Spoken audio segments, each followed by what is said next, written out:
الأصدقاء الأعزاء، صديقات العزيزات في كل مكان، مرحبا. قدر استطاعتي أحاول تقديم رأي مختلف، تصور وتحليل مختلف عما تشاهدونه في إعلام أبو محمد الجولاني، إعلام النظام السوري الحالي، وإعلام قسد، حيال ما يجري في سوريا.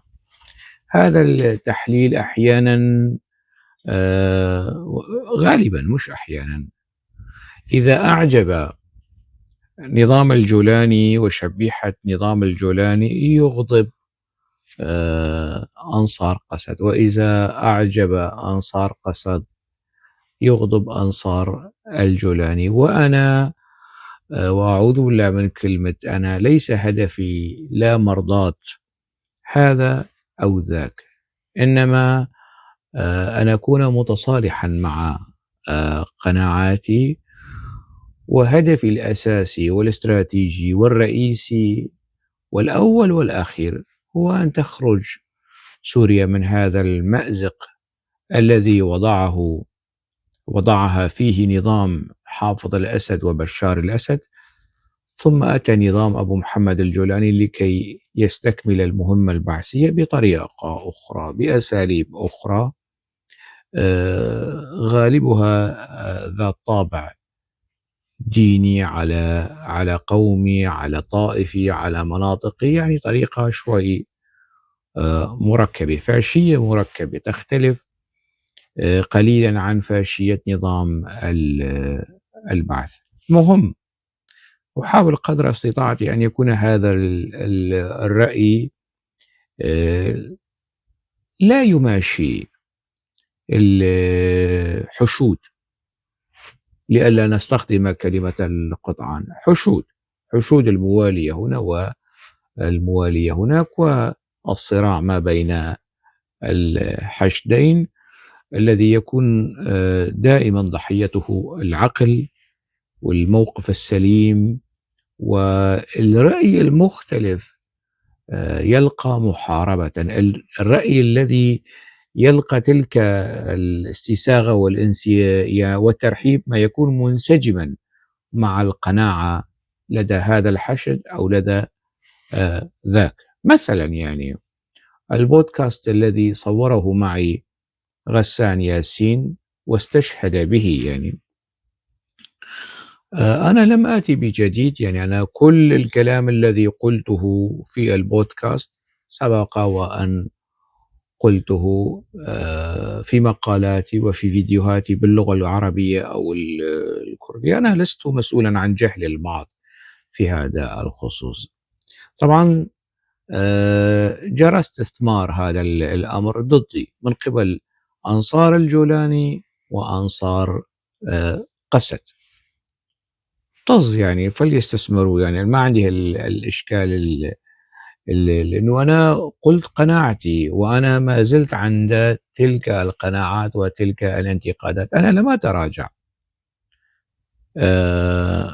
عن كلمة من الانتقادات التي وجهتها لي حزب العمال الكردستاني وقسد طوال السنوات الماضية. هم الذين تراجعوا، هم الذين كوعوا ولحسوا كلامهم وشتائمهم وما كانوا يقولونه عن أبو محمد الجولاني مجهول النسب.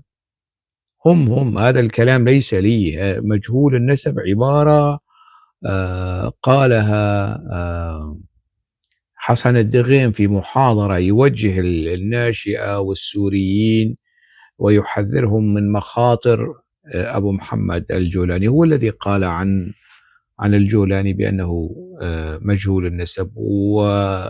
وللأمانة والصراحة حجة حسن الدغيم قوية، يعني هذا الرجل لا يوجد شيء يربطه بالواقع السوري، لا في فترة الجامعة، لا في فترة الدراسة الابتدائية الإعدادية، ما في حدا له صورة معه يقول هذه صورتي مع أحمد الشرع عندما كنا في الكافيتيريا، هذه صورة مثلا فتاة قالت والله في يوم من الأيام كان يحبني وكان بده يخطبني. ما في نهائيا، نهائيا ما في شيء يثبت أن هذا الرجل عاش في سوريا. حتى في السعودية يعني مستحيل، مستحيل يعني في أرشيف السعودية لا يوجد هنالك شهادة ميلاد أبو محمد الجولاني أو حسن الشرع أو أحمد الشرع، عفوا مش أحمد، حسن الشرع، حسن الدغيم، أحمد الشرع، يلا نفس القصة يعني. حسن الشرع وأحمد الدغيم صايرين مندغمين مع بعض هلا حاليا، بيدرغلوا مثل البلابل، مثل الدراغل بيدرغلوا سوا. فحجة حسن الدغيم وقت ذاك وحتى الآن قائمة وقوية، وهم الذين تنصلوا من كل ما قالوه في حق الجولاني وفي حق الائتلاف وفي حق كل شيء. أنا لم أتراجع يعني عن قناعاتي وآرائي هم الذين كوعوا. أنا أدافع عن قسد عندما أرى فجور في الخصومة، عندما أرى دعوة لسفك دماء، عندما أرى انتهاكا من نظام الجولاني لاتفاق 10 آذار ومسكوت عنه. حتى في إعلام قسد لا يتحدثون عن هذه الانتهاكات بأمانة وبدقة وبالتفصيل، لا يتحدثون يعني. لا أعلم لماذا يعني. أنا أمامي الاتفاق وبإمكاني أن أبرز لكم نصوص وبنود الاتفاق وأين جرى الانتهاك، لكن هذا الاتفاق ما زال قائما. وأنا هذا الاتفاق لست راضيا عنه لأنه لا يتناسب مع قوة قسد. قسد جيش بدون دولة، جيش بكل معنى الكلمة، بكل معنى الكلمة جيش بدون دولة، تنظيما وتسليحا وقوة وتأثيرا. الجيش العراقي انهزم أمام داعش، الجيش النظام السوري انهزم، الفصائل المسلحة الإسلامية التابعة للمعارضة السورية انهزمت. المنتصر الوحيد على الأرض، المحرر الوحيد على الأرض، المحرر الحقيقي، مش بالموتورات يروحوا يحرروا الشام بالموتورات، لا، حرروا الرقة ودير الزور والحسكة وريف الحسكة بالدم. يعني القسد كما أقول وأؤكد على ذلك أنه جيش بدون دولة يعني. والآن النظام السوري دولة بدون جيش يعني. هل حاصل تجميع الفصائل التي لم تندمج حتى الآن كاملة في وزارة الدفاع. نحن الآن في سوريا في دولة بدون جيش. ميليشيا الحقيقية هي وزارة الدفاع، هي القوى العسكرية التابعة لنظام الجولاني. منطق الميليشيا غير المنضبطة المنفلتة المتورطة في الجرائم، جرائم الإبادة في الساحل، جرائم إبادة في الداخل، جرائم إبادة في السويداء. هي مش بس ميليشيا يعني مش محترمة، لا لا، ميليشيا أجرمت. هنالك أحيانا ميليشيا محترمة، ليست جيشا نظاميا داخل دولة، لكن لا ترتكب تلك الفظائع التي ارتكبها نظام الجولاني. وبالتالي بالمقارنة هذا الاتفاق والتنازلات المؤلمة الموجودة في هذا التنازلات قسد لا يتناسب مع حجم تضحيات قسد، مع حجم انتصارات قسد، مع حجم قوة قسد، مع حجم علاقات قسد. هذا الاتفاق وقع في 10 آذار في وقت أنه ما زال اسم الجولاني وحكومة الجولاني وتنظيم الجولاني على قوائم الإرهاب، بينما لا يوجد شخص واحد في قسد موجود على قوائم الإرهاب. حتى الآن الألمان أيضا قيادات ورموز النظام الجولاني الحالي وضعوا في قوائم المطلوبين والملاحقين في ألمانيا، ولا يوجد أحد من قسد في هذا المقام المنبوذ الإجرامي الكريمينالي الغير قانوني في أوروبا. على أي حال يعني هذا الاتفاق على علله وعلى قبائحه وعلى عيوبه ما زال مظلوم عبدي يدافع عن هذا الاتفاق ويسعى إلى تطبيقه. مش مشكل، فليكن يعني فليكن وندعم مظلوم عبدي بتطبيق حول تطبيق هذا الاتفاق. أنا أدعم طالما الناس تدعم الناس الموالين لقسد يدعمون تطبيق هذا الاتفاق ويمكن البناء عليه. وحشود الجولاني تطالب تطبيق هذا الاتفاق، لكن هم يطالبون ببند الاندماج فقط، لا يرون في نقاط هذا الاتفاق إلا بند الاندماج. هناك بنود أخرى لا يرونها. مثلا البند الأول ضمان حقوق جميع السوريين في التمثيل والمشاركة في العملية السياسية وكافة مؤسسات الدولة بناء على الكفاءة بغض النظر عن خلفياتهم الدينية والعرقية. أين هي تلك المشاركة؟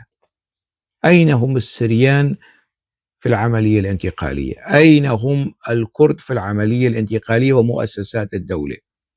هذا هو البند الأول. البند الأول بند المشاركة، بند المشاركة في العملية الانتقالية في مؤسسات الدولة، في السلطة التشريعية، في السلطة التنفيذية، في السلطة القضائية، في السلك الدبلوماسي. في كل هذه التفاصيل ينبغي أن يكون هنالك حضور، ما يكون منفرد، ما يكون وزير الدفاع ووزير العدل ووزير ما بعرف شو كل من هيئة تحرير الشام ومن جبهة النصرة، وبيعطوا وزارة العمل والشؤون الاجتماعية لهند قبوان.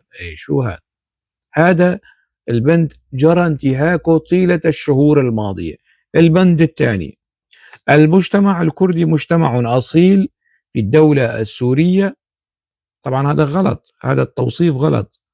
المجتمع الكردي جزء أصيل من سوريا وليس من الدولة. الدولة هيكل، كيان قانوني سياسي لتنظيم العلاقة، لتنظيم الحياة العامة على هذه الأرض التي تسمى السورية، وهي خاضعة لاعتبارات مختلفة تماما عن اعتبارات القومية أو المجتمعات أو الشعوب. فالأدق والأكثر صوابا المجتمع الكردي مجتمع أصيل في سوريا، وتضمن الدولة السورية حقه في المواطنة وكافة حقوقه الدستورية. أين ضمن الجولاني حقوق هذا المجتمع الكردي الدستورية؟ وين الحقوق الدستورية لهذا الشعب؟ هل الإعلان الدستوري أنصف؟ لا. الانتخابات التعيينية أنصفت؟ لا. الحكومة أنصفت حقوق هذا الشعب هذا المجتمع؟ لا. ما في شيء على الإطلاق في سلوك نظام الجولاني احترم هذه الوثيقة، هذا العهد. وينطبق على نظام الجولاني ما قاله أحد شيوخ العقل في السويداء الحبيبة، يعني سويداء القلب، قالها بصريح العبارة: هذه جماعة لا عهد لها ولا ذمة.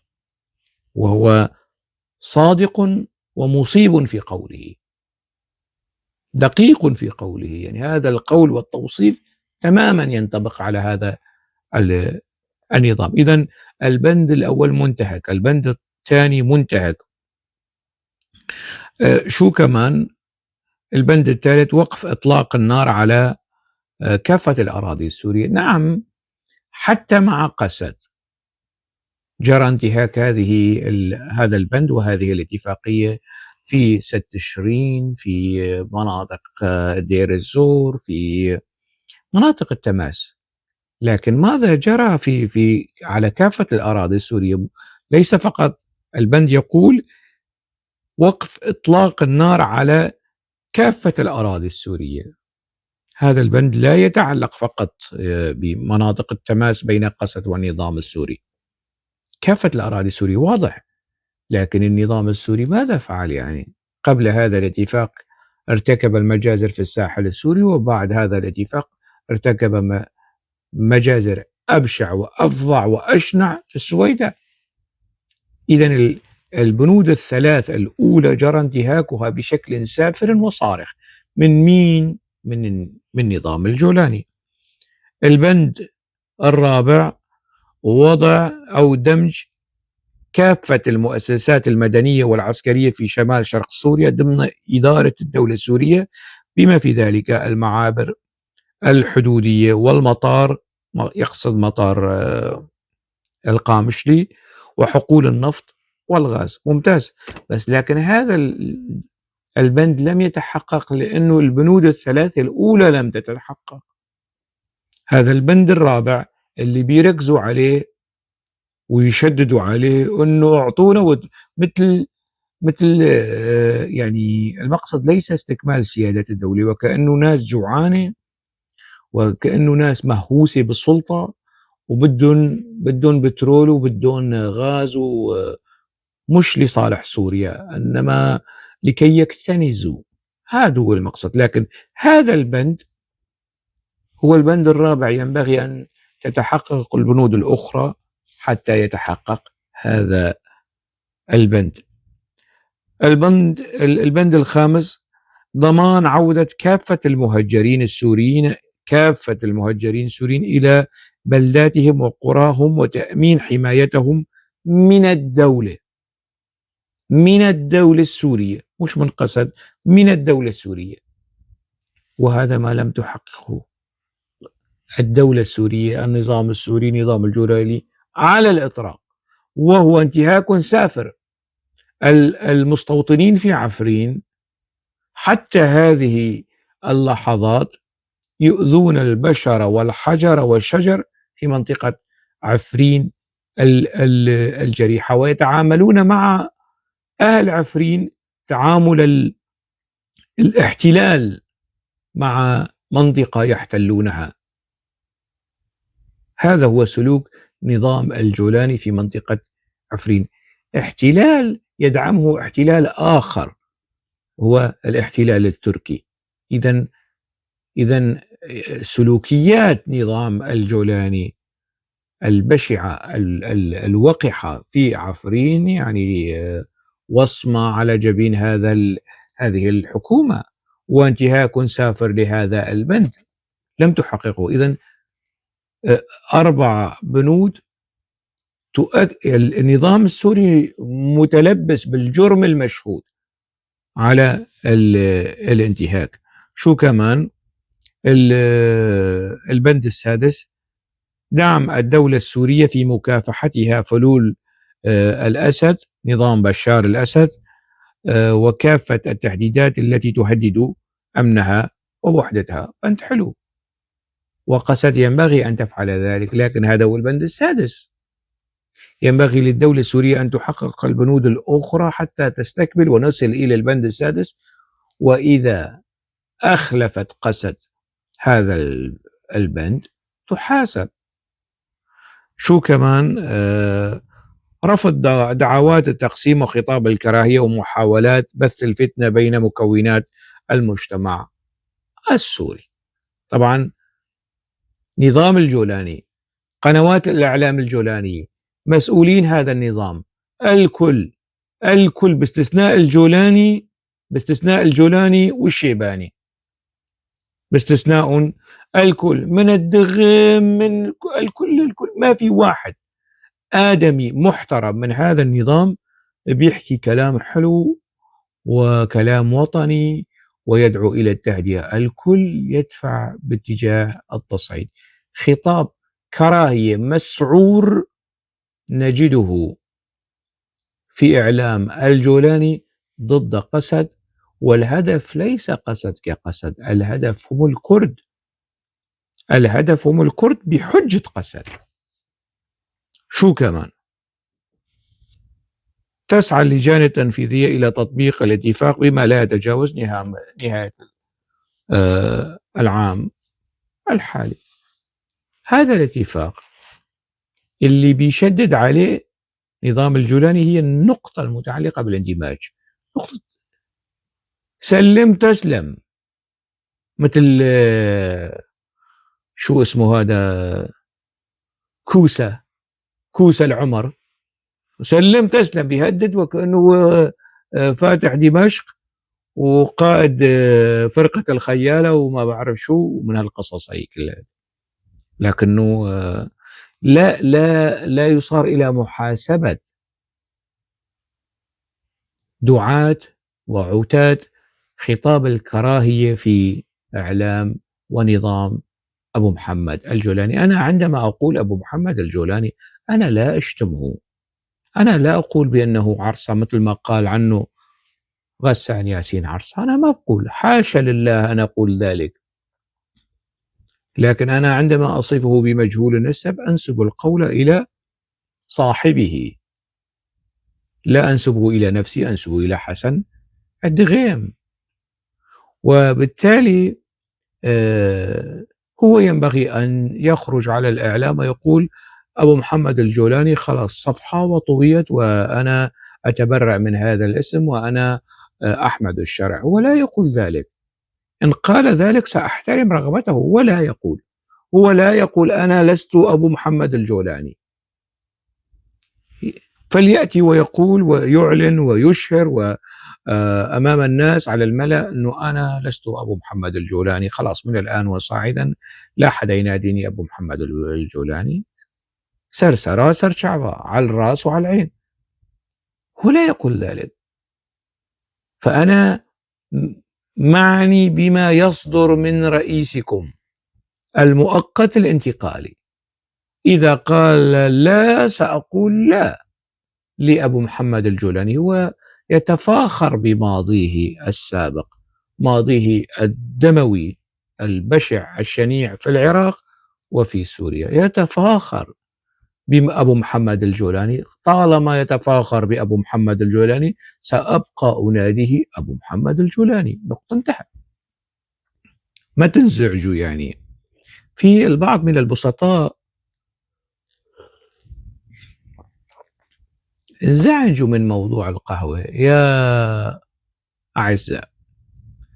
في الاستوديوهات، في قنوات التلفزة المحترمة، وأنا شاركت في البي بي سي العربية في لندن في الاستوديو، وشاركت أونلاين في قنوات تلفزية كثيرة، سكاي نيوز العربية، الجزيرة، يعني أنا في بيتي، أنا في منزلي أونلاين.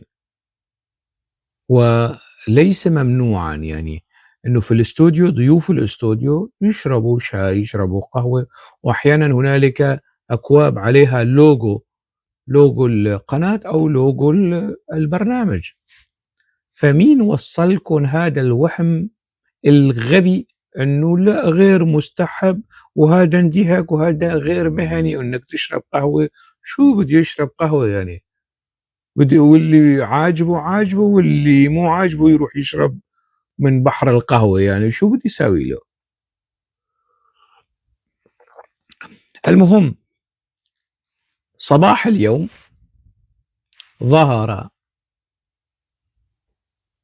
الجنرال مظلوم عبدي قائد قوات سوريا الديمقراطية بالزي المدني، وخطب في السوريين وفي الكرد وفي السريان وفي كل مكان بلغته الأم، باللغة الكردية. هذا جزء من خطاب مظلوم عبدي. رجيم أسد كات السريدة الدسبيكي وذا مو هبالبندي خوات حكومة فرنسي دبي يا أمريكي دبي جبوكو بيواجوه كي هفتنا دسبي بكي جبوكو ديالوج ورن شاكرين أم بسكري كي سوري جشكي دندري هفتنا دا شارع سر بكن ما هولداندن وأم دبي دا جب سر كتن وهيرو شقص بجراند دمشقي اللي بيواجوه كي هفتنا لسوريا ده هي وأم هيبي دكن بشكريا هفال بندي خو ام بي بيفوجي بسرخينن اتفاقا دهي آزاري آكون نبر مو وسروكي كوماري بريز احمد شرف ده هاتي چه کرن هاتي امضا کرن لپیشه گله چشتا گرد بری حتشتی ام ناف شرکی دابون شرکی دجوار دابون پیشه و هاتا گرتن خطره پارچبون سوریه لپیشه و گرد لسوریه زمانه که ایت دراو هبو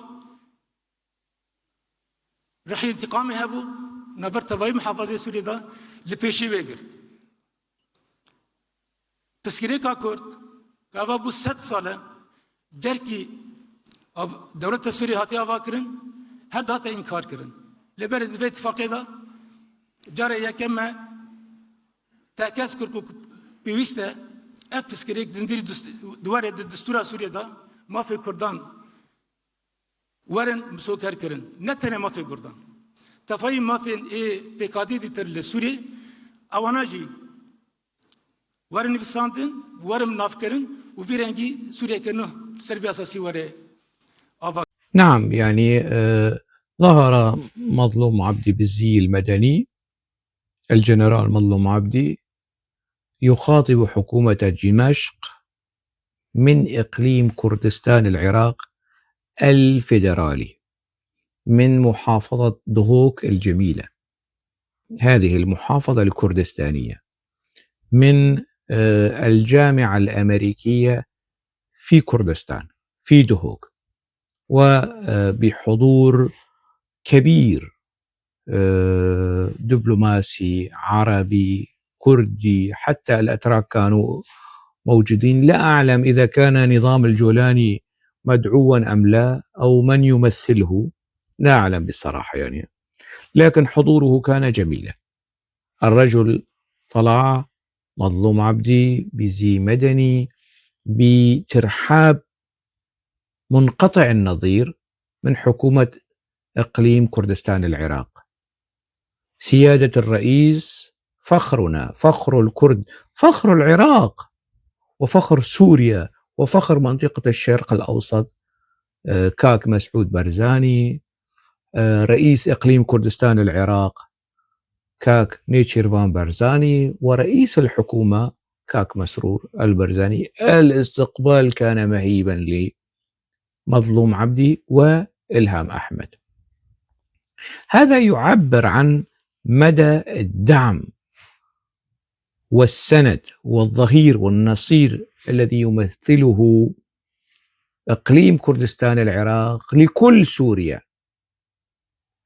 سوريا ما حدا يجي يحكي حرف عن كردستان العراق قيادات الائتلاف سري مري كانت تروح وتجي على العراق مسعود البارزاني رفض زيارة دمشق تضامنا مع الشعب السوري وانتفاضة الشعب السوري على نظام بشار الأسد وحدا منكم يجيب كلمة على إقليم كردستان العراق وتضامن هذا الإقليم مع السوريين الآن عشرات الألوف من السوريين العرب موجودين في إقليم كردستان العراق معززين مكرمين يشتغلوا بيروحوا بيجوا يعني وحياة آمنة ومستقرة ومحترمة وسط هذا الحضور خطب مظلوم عبدي في حكومة دمشق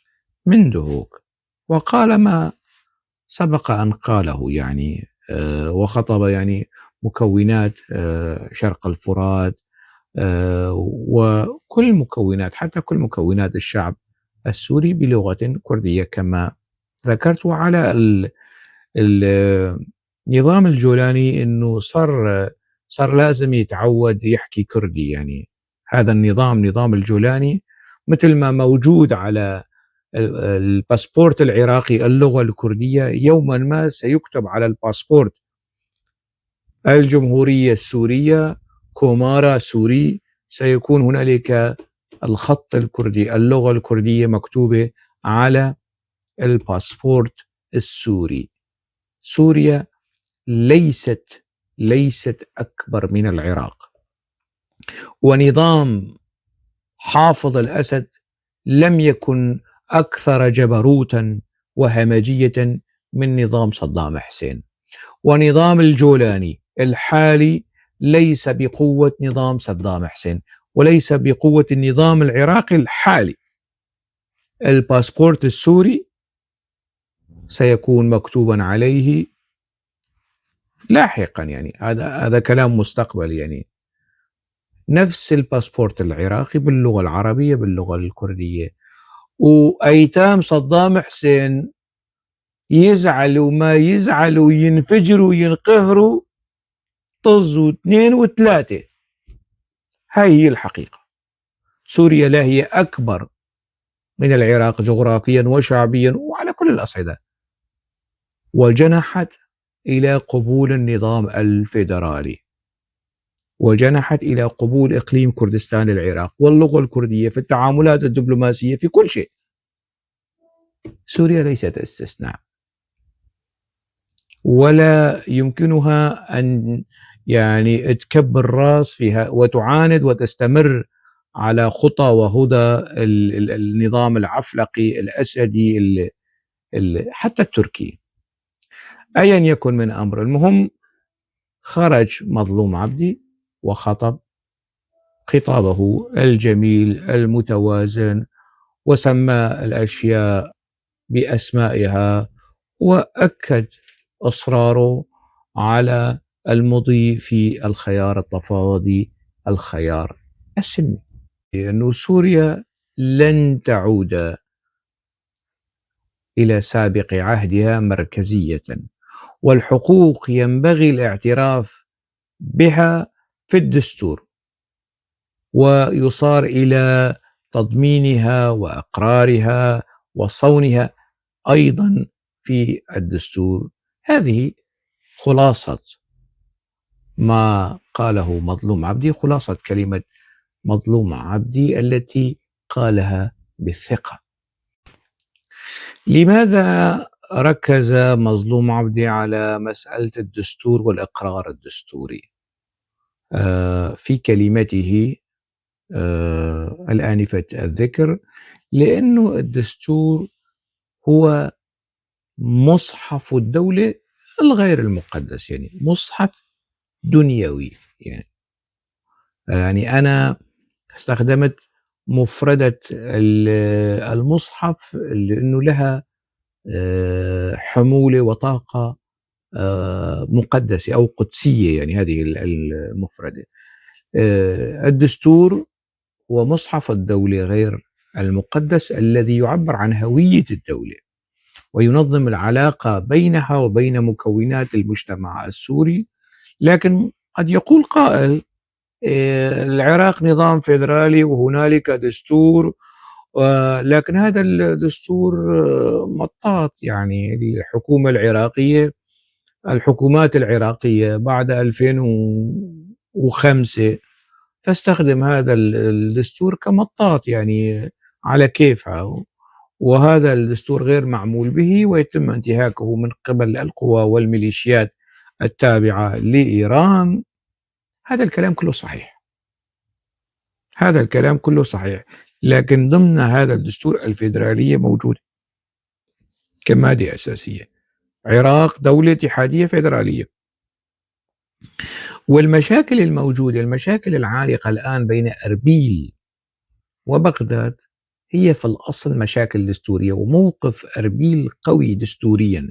يعني بإمكان أربيل أن تلجأ إلى القانون الدولي لفض النزاعات ما بين الأقاليم داخل الدولة الاتحادية. بإمكان يعني إذا وصلت للمرحلة النهائية أن يلجأ إقليم كردستان العراق إلى التحكيم الدولي طبقا لهذا الدستور المعمول به حاليا في العراق، حتى ولو كان مطاطي. إذن الصراع هنا ليس صراعا مسلحا، هو صراع قانوني بين طرفين.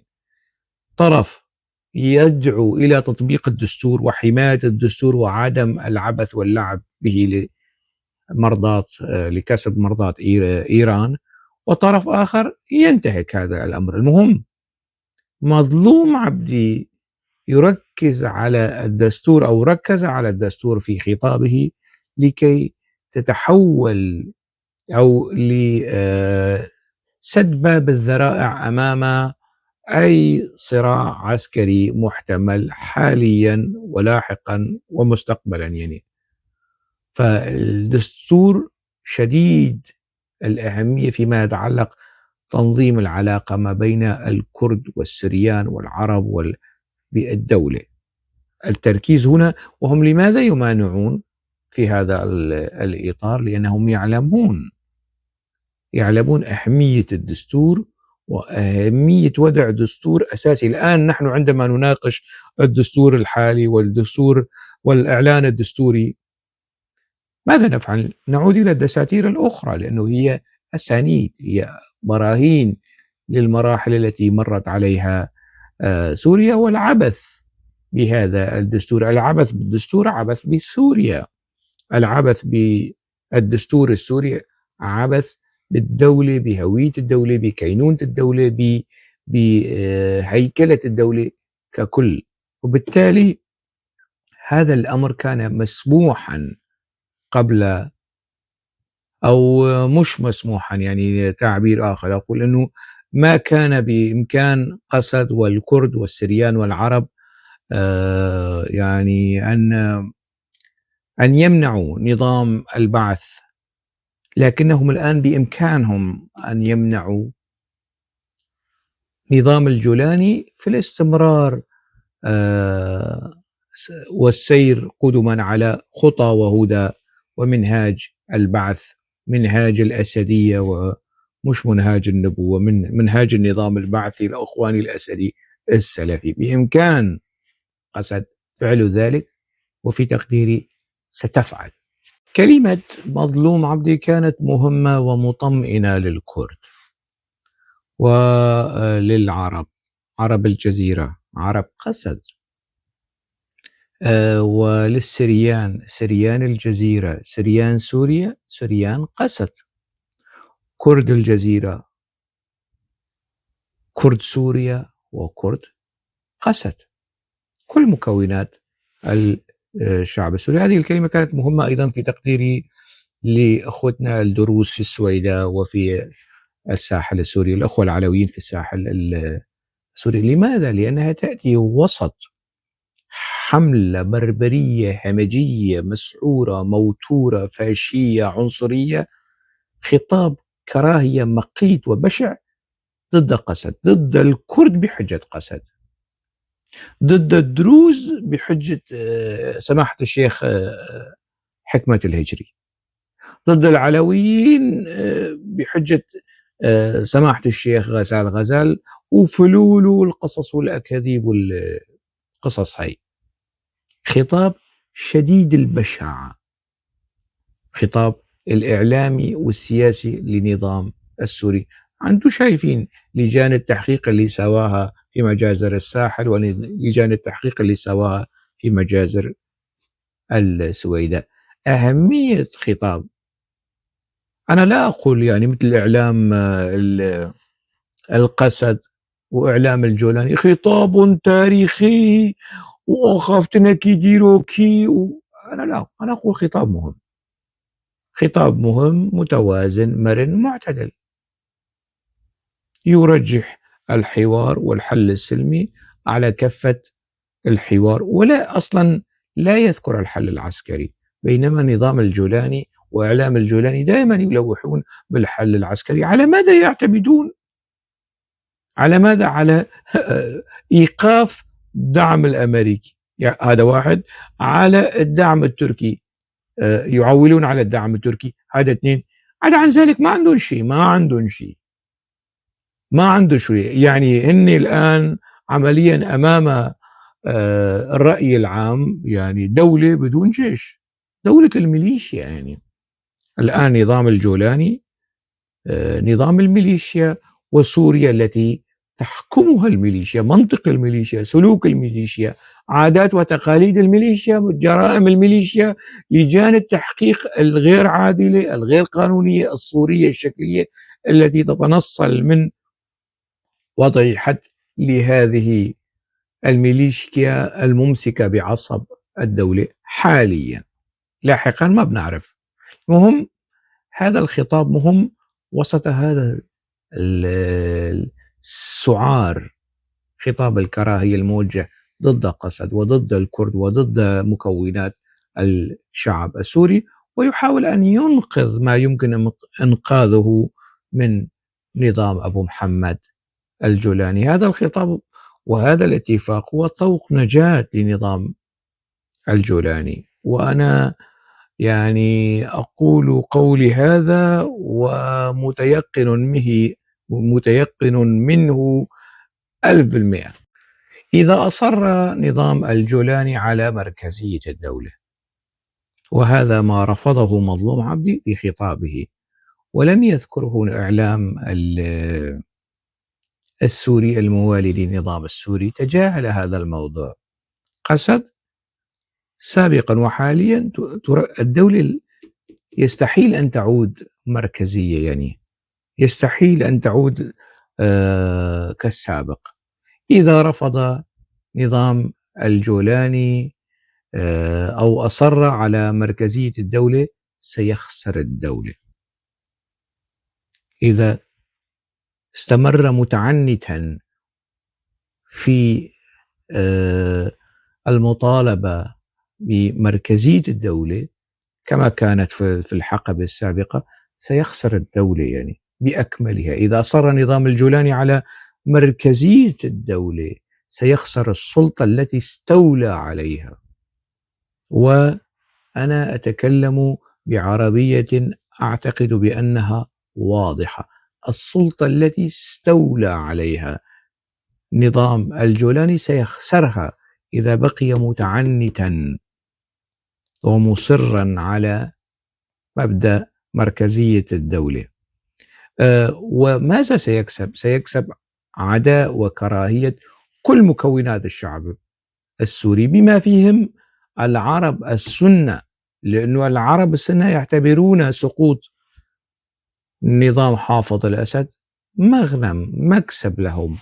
إذا خسروا هذا المغنم وهذا المكسب من يتحمل المسؤولية هو نظام الجولاني، والأجدى والأنفع والأنجع لهم الحفاظ على هذه المكاسب والركون إلى منطق العقل والعدل ولا مركزية الدولة. إذن في مقدمة هؤلاء الذين سيكسب الجولاني نظامه كراهيتهم وعداءهم هم العرب المسلمين السنة، بالإضافة إلى بقية مكونات الشعب السوري، وتدخل البلاد في مطحنة حرب أهلية جديدة وتصبح هكذا يعني سوريا قاب قوسين أو أدنى من التقسيم أو موضوعة على طاولة خيارات التقسيم. في حال أصر الجولاني على مركزية الدولة سيخسر الجميع وستخسر سوريا، ويعني الوحيد الذي سيكون منتصرا هو رموز ورؤوس النظام السابق الذين الآن يتفرجون على المشهد من الشرفة الروسية. إذن نظام الجولاني بين خيارين لا ثالث لهما. الأول فقدان مكتسباته الهشة بالعناد والإصرار على لا مركزية الدولة، هذا العناد الجاهل الغبي العصبي، أو خيار تعزيز مكتسبات هذا النظام بقبول لا مركزية الدولة التي هي مصلحة سوريا ومصلحة كل مكونات الشعب السوري ومصلحة العرب المسلمين السنة. هي مصلحة للجميع، وهذا ما ينبغي أن يعيه ويفهمه ويدركه أنصار الجولاني. في تقديري الجنرال مظلوم عبدي سابقا طبقا لهذا الاتفاق، نص الاتفاق، وفي خطابه الأخير مد يد السلام إلى نظام الجولاني. يد الجنرال الممدودة للسلام لن تبقى ممدودة ومتروكة في الهواء إلى ما لا نهاية. للصبر حدوده، يعني لكل شيء حدوده. يعني هذه اليد تنقذ الجولاني أيضا، يد الجنرال، يد مظلوم عبدي، تنقذ نظام الجولاني وتنقذ سوريا من حرب طاحنة جديدة لا سمح الله. إشعال أي حرب أمر في منتهى السهولة، لكن دفع الأكلاف استمرار في هذه الحرب ودفع أكلاف هذه الحرب أمر في غاية الصعوبة. عدا عن ذلك، والأكثر جسامة وصعوبة من إعلان الحرب والاستمرار في الحرب هو إيقاف الحرب وترسيخ السلام وإحلال السلام وترسيخ أركانه ودعائمه في المجتمع السوري، وتعزيز هذا السلام فيما يخدم مصلحة سوريا والسوريين. بكل تأكيد أقولها بملء الفم، بكل تأكيد منهج نظام الجولاني الحالي لن يقود إلى سوريا مستقرة آمنة وعادلة في حال الإصرار على مركزية الدولة، يعني مركزية القرار، مركزية الإدارة، مركزية الدولة. سوريا يليق بها ما يليق ببلجيكا، وبلجيكا تأتي يمكن ثلث أو ربع مساحة سوريا. بلجيكا دولة فيدرالية. ما يليق بالإمارات العربية المتحدة يليق بسوريا أيضا. يعني فهذا العناد، الجهالة والغباء والعصبية البعثية الإخوانية اللي يعني تستنهض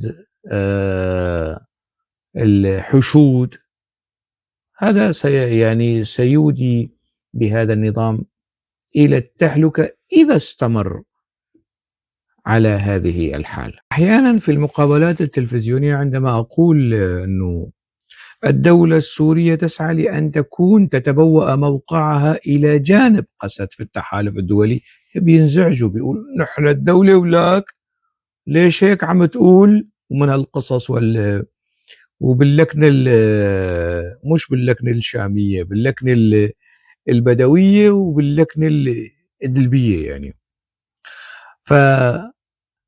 فقسد جيش حقيقي من دون دولة، وهذا طبقا للمعايير العسكرية الموجودة على الأرض والتي أثبتت نفسها. بينما نظام الجولاني دولة بدون جيش حقيقي احترافي قوي فاعل ومؤثر قادر على بسط الأمن والأمان على كامل الأراضي السورية. جيش الجولاني يقترف المجازر في حق السوريين، مش يحافظ على حياة السوريين. إذن قسد جيش حقيقي من دون دولة، وعلى نظام الجولاني عدم اختبار قوة قسد، لأن رفاق الجولاني القدامى داعش سبق واختبروا قوة قسد على امتداد سنوات وهزموا شر هزيمة. أصلا لولا سقوط داعش، هاي المسألة ما بيناقشوها أنصار الجولاني، لولا سقوط داعش لما صعد نجم الجولاني. إذن الأخير، وأنا أقصد الجولاني، مدين لقسد لما هو فيه وعليه الآن في دمشق. الجولاني مدين لقسد لأنه أطاح بداعش. تصوروا لو أن داعش الآن كانت موجودة، ماذا كان حال سوريا، دير الزور، الرقة طوال هذه السنوات كلها؟ قسد مش موجودة في الرقة ولا في الدير، والعصب الضاغط على عصب الدولة ملف قسد. لو كان ملف داعش ضاغط على عصب الدولة، مثل ما كان يجعر مذيع الجولاني. لو كان ما بيناقشوا هاي المسائل، هاي الاحتمالات. لو كانت قسد موجودة الآن حتى هذه اللحظة، هل كان الجولاني سيكون موجودا في القصر الجمهوري ويتحول إلى فخامة الرئيس؟ لا، لا، قولا واحدا لا. إذا الجولاني بطريقة أو بأخرى، مثل ما بيقول حمزة مصطفى، الجولاني مدين لقسد، لأنه إسقاط قسد لداعش مهد الطريق أمام الجولاني مشان يروح يصير ويتحول إلى فخامة الرئيس. هذه الأفكار لا يستصيغونها، هيك بيعتبروها وكأنه واحد عم يبزق في وشهم أو يصفعون على وجههم، يعني يعتبروها مبالغات. طيب تعالوا ناقشوا هذا الأمر بروية وبهدوء وبعقل بارد. لو كانت الآن داعش موجودة ومسيطرة ومتحكمة بأكثر من نصف سوريا، الجولاني كان بإمكانه يقفز من فوق داعش ويروح على الشام؟ يعني يستحيل. إذن الاتفاق مع قسد، لأنه يعني هو إنقاذ لنظام الجولاني ومكتسبات لنظام الجولاني، فما تكبروا راس زيادة عن اللزوم. يعني قصة حبت لبت والأمويين والزعبرات هي، وهذا الإعلاك اللي مجعلك على السوشيال ميديا، هذا كله يعني للاستهلاك وللتطبيل للتحشيد. كله حكي فاضي، كله حكي علاك وعك فاضي، لا قيمة له في ميدان المعارك السياسية منها والعسكرية. حاصل قولي وكلامي أيها الأصدقاء الأعزاء، الصديقات العزيزات في كل مكان، على زمن نظام البعث الأسد كنا نقول سوريا بدها حرية وكرامة، وكانت ثورة الحرية والكرامة. على زمن نظام الجولاني ما زلنا نقول سوريا بدها حرية وكرامة وعدالة ولا مركزية.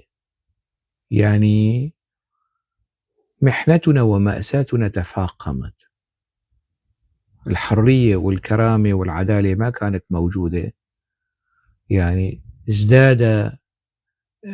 ازداد منسوب انعدام الحرية، انعدام الكرامة، انعدام العدالة على زمن نظام الجولاني مما كان عليه في السابق على زمن